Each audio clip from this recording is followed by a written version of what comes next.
Once upon a time in 2019. Some years ago, US General Wesley Clark had admitted that after 9/11, there were plans for regime changes in 7 countries in 5 years. Just literally us throwing our weight around the world. And these people, they're not, Iran's not the threat to the world. China's not the threat to the world. The people that have been bashing them up lately, they're the threat to the world. And they say, they have written things like, the guy who wrote it, Brendan Sims, democracy can be dropped from 10,000 feet. He wrote that in 2011 about Libya.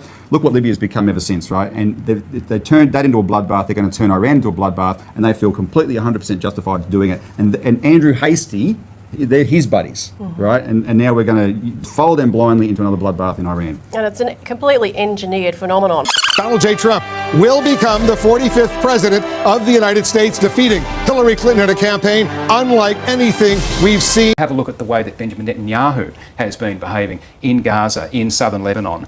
The brakes are not on from the United States in a way that they might have been previously. The United States was in negotiations with Iran to come to a deal, and the deal essentially is you agree not to develop a nuclear weapon and we'll lift sanctions. Now, why Iran? Iran has already said negotiations are off. We're not going to come to the table because it's been dealing with the United States while at the same time, apparently the United States knew that this operation was about to happen. So how you sit down and negotiate in good faith after that is difficult to imagine. But there's another really important point here, and that is there was a deal.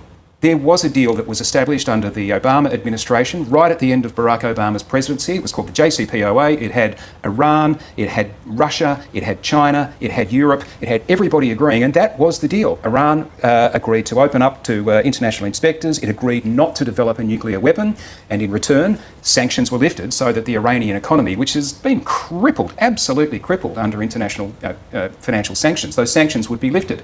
Donald Trump, when he was campaigning for president, said, it's a terrible deal, I will scrap it, I can do a better one.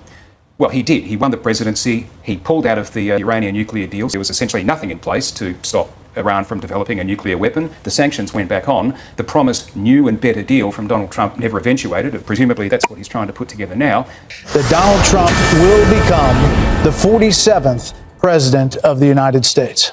A short time ago, the U.S. military carried out massive precision strikes on the 3 key nuclear facilities in the Iranian regime. I want to thank and congratulate Prime Minister Bibi Netanyahu. We worked as a team like... Now to the latest in the war with Iran. President Trump says a whole civilization will likely die tonight, referring to Iran. It is the latest in a series of threats he's made as he... They're going to have no bridges. They're going to have no power plants. Rules bend conditions. Stone Ages, yeah.